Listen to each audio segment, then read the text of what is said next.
نحمدہ ونصلی علی رسولہ الکریم اما بعد۔ سنت نبوی اور جدید سائنس، نماز، سبق نمبر 6۔ نماز تہجد اور صبح جلدی اٹھنے کے ذریعے ڈپریشن کا علاج۔ مشاہدے اور تجربات سے یہ بات اظہر من الشمس یعنی سورج سے زیادہ روشن ہے کہ پزمردہ یعنی مایوس اور ذبوحال یعنی کمزور مریضوں کے لیے محرومی نیند یا نیند کی کمی کے مریضوں کے لیے جہاں اور علاج ہے، وہاں ایک مستقل اور دنیا اور آخرت میں کامیابی کا علاج نماز ہے۔ بطور خاص وقت طلب مریض یعنی ایسے مریض جو لمبے وقت سے بیمار ہو، جن کے جسموں میں اندرونی پیدا شدہ مسائل بھی تھے، رات کی آخری گھڑیوں میں جزوی معزولی نیند، تھوڑی سی نیند کا آنا یا ٹیمپرری نیند نہ آنے کی بیماری ہو، سے بے حد متاثر ہوئے ہیں۔ نفسیاتی اور دماغی علاج کے ممتاز اور بزرگ ماہرین نے محرومی استراحت یعنی نیند کا نہ آنے کے ڈپریشن، مخالف اثرات اور اس کے ساتھ مربوط لگے ہوئے حیاتیاتی حقائق کے متعلق تحریری ثبوت بھی فراہم کیے ہیں۔ اس بات کا مشاہدہ کیا گیا ہے کہ ماہ رمضان کے دوران مسلمان میں ڈپریشن کی بیماری نسبتاً دوسرے مہینوں میں کم پائی جاتی ہے۔ اس کی دلیل ماہ رمضان کے دوران ایسے مریضوں کی تعداد میں نمایاں کمی ہے۔ اس مشاہدے سے اس نظریے کو طاقت ملتی ہے کہ سحری کے لیے اٹھنے سے نیند میں جو ٹیمپرری چھٹی پیدا ہوتی ہے، وہ سحر خیزی یعنی صبح جلدی اٹھنے کے ساتھ منسلک یعنی مخصوص مصروفیات مثلاً تہجد اور دوسری عبادات کے ساتھ مل کر ڈپریشن میں کمی کا موجب یعنی باعث ہو سکتی ہے۔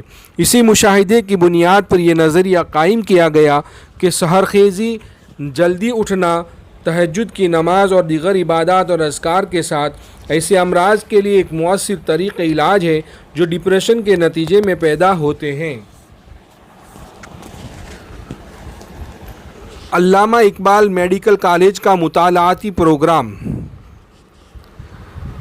میتھڈ آف ٹریٹمنٹ مندرجہ بالا نظریے کی عملی تصدیق کے لیے علامہ اقبال میڈیکل کالج سروسز ہسپتال لاہور کے شعبہ علاج نفسیاتی و دماغی امراض میں ایک مطالعاتی پروگرام رکھا گیا۔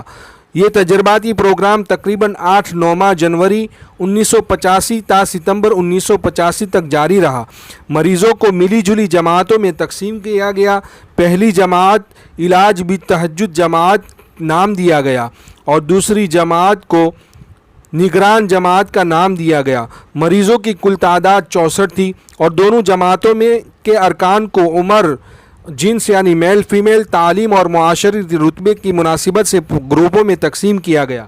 ہر جماعت میں مریضوں کی مجموعی تعداد 32 تھی، جن میں 20 مرد اور 12 عورتیں شامل تھیں۔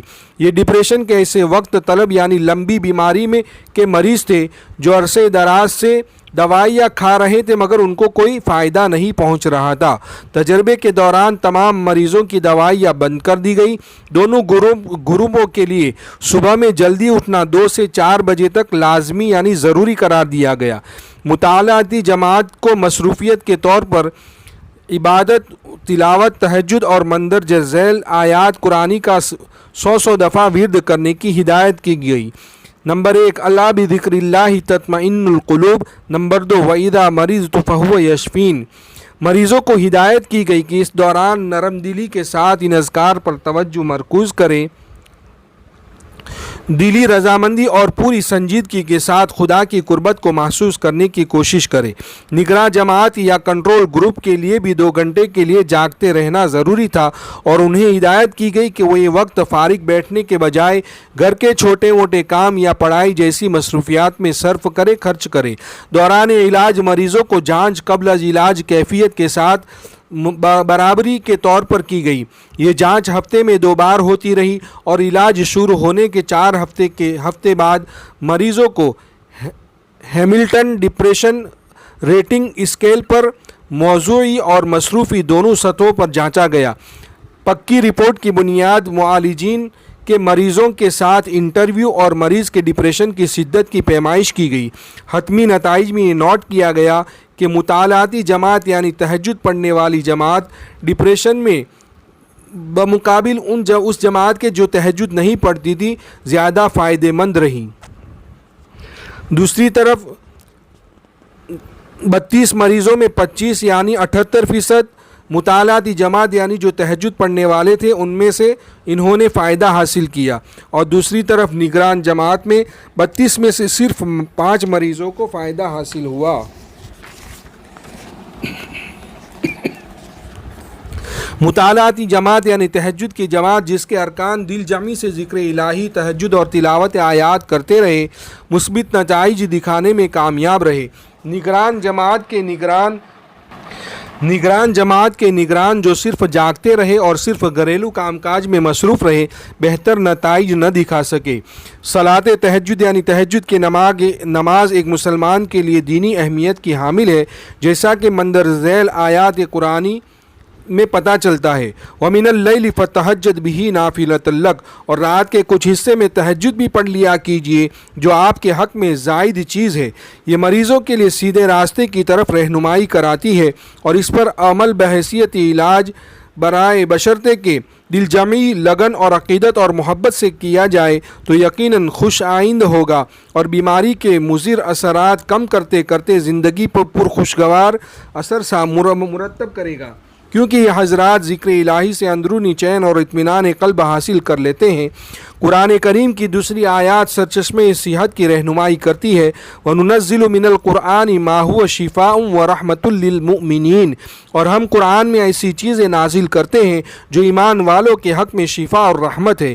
یہاں یہ بات خاص طور پر توجہ طلب ہے، غور کرنے کی ہے کہ مسلمانوں کا ایمان بلکہ یقین ہے کہ مصیبت من جانب اللہ ہی ہے، اور جب ہم سچے دل اور خلوص نیت سے غلطیوں کا اعتراف کر کے معافی کے طالب ہوں گے اور مکمل صحت یابی کے لیے دعا کریں گے تو وہ یقیناً اللہ تعالیٰ کے ہاں مغفرت بھی کرائے گی اور اپنی رحمت سے ہماری مشکلات اور مصیبت کو دور بھی کر دے گا۔